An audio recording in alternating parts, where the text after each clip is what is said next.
ఈ దీక్ష వల్ల కాంగ్రెస్ పార్టీకి రైతులని గుర్తు చేసే ఒక మంచి పరిణామం చోటు చేసుకుంది. కాంగ్రెస్ వాళ్ళు రియాక్ట్ అవుతా ఉన్నారంట. ఒక మంత్రి, వ్యవసాయ మంత్రి, రైతుల ఆదాయం రెట్టింపు ఎక్కడ చేసిండు నరేంద్ర మోడీ గారు అని అడుగుతున్నాడు. పాపం ఆయన వయసు దాటిపోయినట్టున్నది, అవుట్డేటెడ్ పొలిటీషియన్ అవుట్ అయిపోయినట్టున్నాడు. 2014లో మీ యూపీఏ ప్రభుత్వం వదిలేసినప్పుడు ఎంత ఉండే ఎంఎస్పీలు, 20కు పైన పంటలు, జాతీయ పంటలు, ప్రతి ఒక్క పంట మీద డబల్ కాదు డబల్ కంటే ఎక్కువ ఎంఎస్సీలు పెంచిన ఘనత నరేంద్ర మోడీ ప్రభుత్వం. ప్రాంతీయ పంటలకి నయా పైసా బోనస్ నా కేసీఆర్ ఇయ్యలేదు, మీరు ఇస్తలేదు. ప్రాంతీయ పంటలకి రేట్లు పెంచడానికి మార్కెటింగ్ ఏమైనా పాలసీ మార్చిండ్రా, ఏమైనా నూతన పద్ధతులు తీసుకొచ్చిండ్రా? చేయలేదు. వ్యవసాయాన్ని వరికి మాత్రం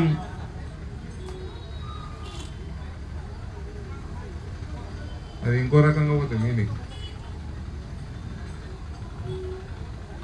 కనీస చిన్న చిన్న పంటలకు కూడా ఏమి చేయని దౌర్భాగ్యపు ప్రభుత్వం కేసీఆర్ నడిపిండు, ఇవాళ రేవంత్ నడుపుతా ఉన్నాడు.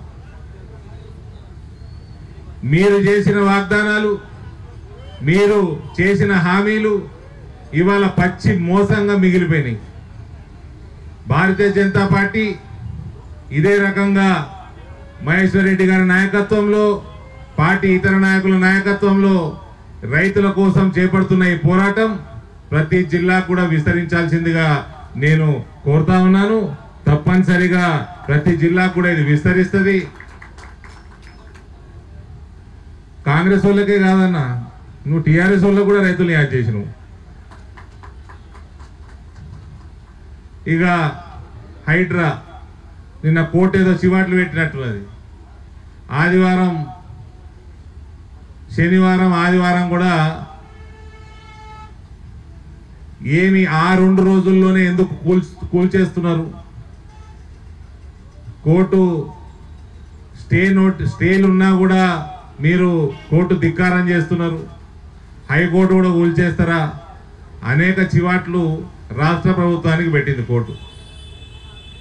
హైడ్రా అన్నది it is a mere extortion. Congress ఓని కూలగొట్టలేదు, చుట్టాలే కూలగొట్టలేదు, తుర్కోలే కూలగొట్టలేదు, ఓల్డ్ సిటీకి పోలేదు. గరీబోలే ఓ 10 మంది ఎక్కువ ఎందరియో చాలా మంది కూలగొట్టినారు. పెద్ద పెద్ద ఫ్లాట్ కూడా కూలగొట్టిండ్రు. గరీబోలే కూల్చేసి పైసలున్నోని భయపెట్టించి వాడు తీసుకొచ్చి పైసలని ఇచ్చి ఇదంతా ఒక ఎక్స్టార్షన్ స్కీమ్ తప్ప హైడ్రా ఇంకేమి కాదు. ఇక రేపో మాపో కోర్టు స్టే ఇస్తుంది, బంద్ చేయమని చెప్తుంది. మీరు జమ చేసుకున్న పైసలు రేవంత్కి అలవాటే ఇది, ఎక్స్టార్షన్ చేసుడు, బ్లాక్మెయిల్ చేసుడు.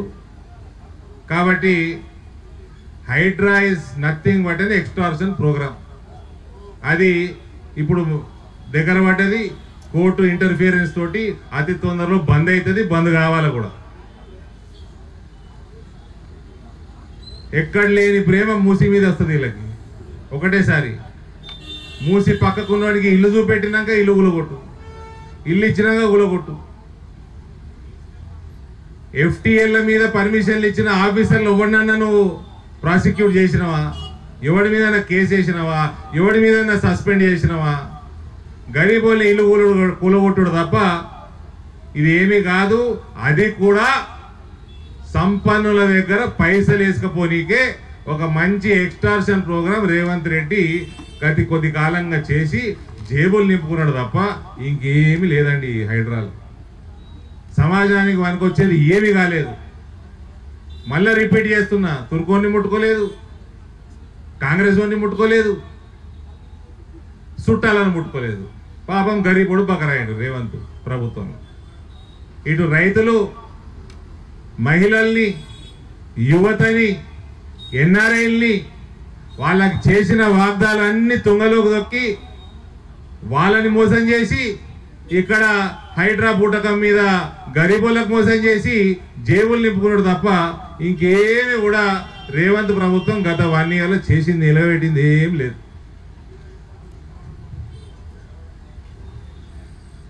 ఇక పేర్లు చెప్తే చాలా మంది కాంగ్రెస్ వాళ్ళు ఫీల్ అవుతారు. టకటక పేర్లు చెప్తారు. నేనైతే ఎవడు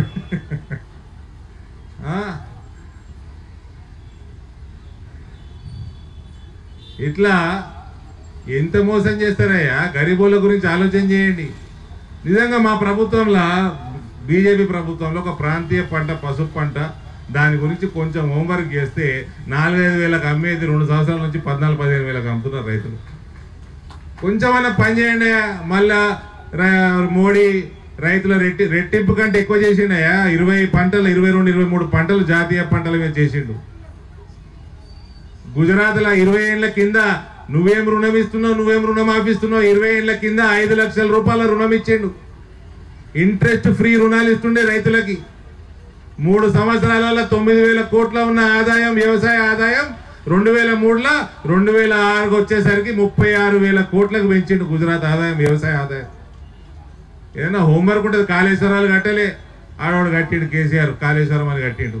అది ఎంతసేపు ఈ నుంచి ఆడెత్తిపోసుడు, ఆ నుంచి ఆడెత్తిపోసుడు, ఆ నుంచి ఆడెత్తిపోసుడు, వర్షాకాలం రాగానే మళ్ళీ దిగుడు, మళ్ళీ ఎత్తిపోసుడు.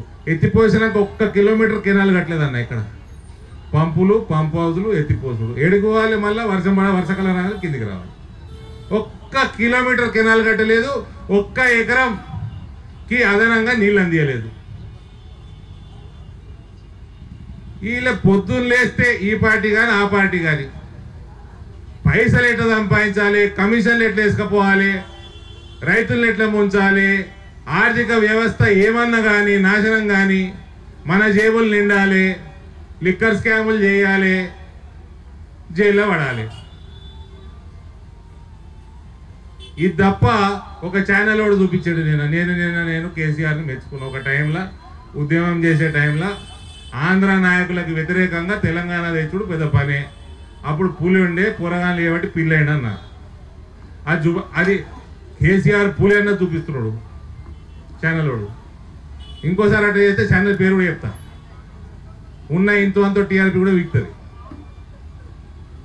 పులి అన్న చూపిస్తున్నాడు కానీ మరి అదే ఛానల్ చెప్తా ఉన్నా, కేసీఆర్ పోరగాళ్ళకి ఓళ్ళు చేయబట్టయితే కేసీఆర్ నాశనం చేసిండు తెలంగాణని.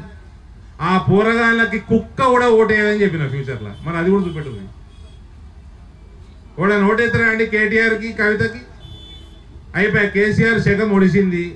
ముసలోడు 75 ఏళ్ళు దాటింటాడు. నెక్స్ట్ ఎలక్షన్కి 80 అవుతాయి. ఉంటాడో పిక్తాడో తెలియదు. పోరగాళ్ళు నడుపుతారు పార్టీ. ఈ పోరగాళ్ళకు కూడా ఓటేస్తారా అండి? కూడా ఓటేస్తాడా? మీడియా కింద మీద పడితే వేస్తారా అనుకున్నా? ఓట్లు వేయరు.